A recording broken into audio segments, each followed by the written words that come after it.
اینم بوتشه. اینم فور یخی مکس رو میبینید.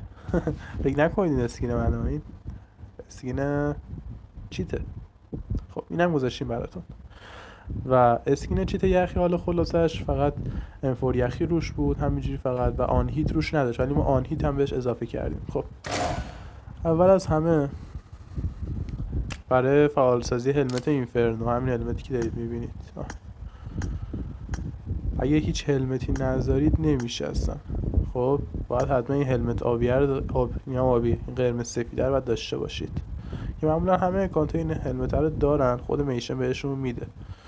خب این لول 2، لول 1 و اینم لول 3. خب میریم سراغ ست بیف. خب بعد این شلوار قرمز و این تیشرت قرمز رو داشته باشید. این از کجا بگیریم؟ این شما میاد اینجا روی این سکه‌هاتون کلیک کنید، همین سکه‌هایی که برای سیزنه.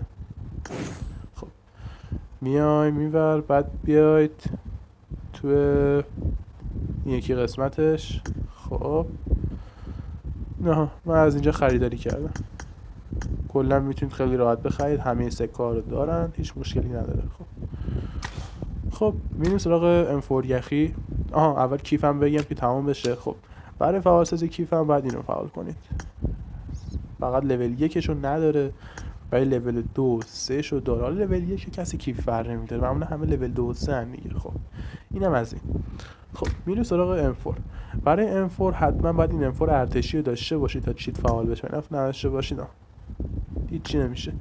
بعد اینکه کیل مسیجی داره، تو گیم پلی مشاهده میکنید، آن هیت هست و همه چی داره. بریم سراغ آموزشمون. خب اینجا این پوشه فایل رو داریم همینطور که میبینید برای چیت اسکینمونه. خب این سمتم برای پوش اندروید و نمیدونم اینجور چیزا مونه که برای حافظه گوشی مونه، چون یه سری امتی منیجر رو قاطی میکنن. گفتم این سمت فایلی که باز کردم میخوام کپی کنم، سمت راستم برای حافظه گوشیمه. خب میریم تو پوش اندروید، بعد اول میریم پوش دیتا، بعد میریم جلوتر. خب برو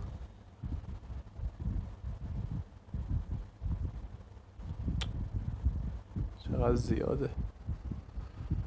خب این برای پوش پابجی موبایل، همین پوش کانتنت ست که میبینید برای پوش پابجی موبایل. یه سری هی میگن فلش بذار تو ویدیو، آقا اینا این کانتنت ست فلش من تو ویدیو واقعا حال واسه نرم بزنم، وقتش هم نمیکنم، واقعا میگم لایک نمیکنید. حداقل اگه لایک های ویدیو به 100 تا برسه چشم، واقعا میگم اگه لایک های هر ویدیو به 100 تا برسن براتون آماده میکنم. خب اینم پوش پابجی کور است.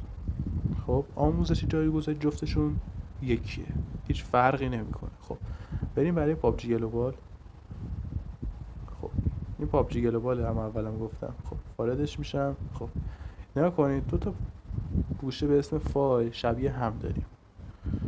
این فایل رو از اینجا کپی میکنیم به این ور، این گزینه اپلی هم فعال میکنیم. خب اینجا اوکی رو میزنید، همین کل آموزشش همینه. خب حالا بریم سراغ انفور یخی. و اینجا فایل OBB اینم دارم، یه لحظه فکر نکنم، نه ندارم. پایین چی؟ من یه لحظه یه فایل OBB اینور کپی کنم، چون الان همه گیج میزنن میگن این داره چیکار میکنه. شما اصلا این آموزش رو ندیده بگیرید. پابجی کور برمی‌داریم. آره فکر خوبیه. خب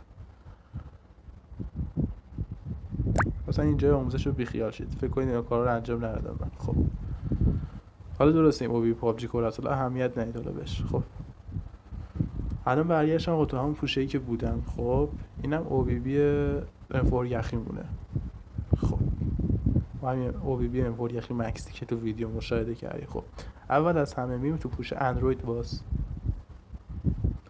خب منتها اینجا فرقش چیه؟ دیگه تو پوش دیتا نمیخوایم بریم، میریم تو پوش OBB. من این آموزش رو واضح دارم میذارم، واقعا میگم بفهمید اینو. خب فایل یخیمون 32 بیت گلوباله، باید تو پوشه کانتنت کپیش کنید، یعنی قرار نیست تو پوشه پابجی کوره بزنید، باید تو این ور بزنید. بعد 32 بیت چیه آقا؟ الان اکثریت گوشی‌ها فایل 64 بیت دارن نصب میکنن، از گوگل پلی دانلود میکنن یا 64 بیت دانلود میکنن. فایل 32 بیت تمام گوشی‌ها میتونن بزنن. الان مثلا گوشی خود من بکنم بزنه اینجا، نه نمیزنه اسمو، نه برام ستینگ ببینیم. حالا مهم نیست. گوشی خود من پوکو F5 آقا، من الان 32 بیت زدم. خب بذار اول این آموزش تکمیل کنم. خب میریم تو پوشه تنست، اینو اینجا کپی میکنیم، تموم شد. خب به همین راحتی. فقط گفتم بدونید آقا الان هر گوشی بخواد میتونه 32 بیت نصب کنه، هیچ مشکلی هم نداره. اینقدر این نگید 64 بیت بذار 64 بیت بذار، فقط 32 بیت تا الان اومده. اگه 64 بیت بیاد 64 بیت ام4 شینوبی اومده، حالا اونم به زودی ویدیوش آماده میکنم، چشم واسهتون میذارم.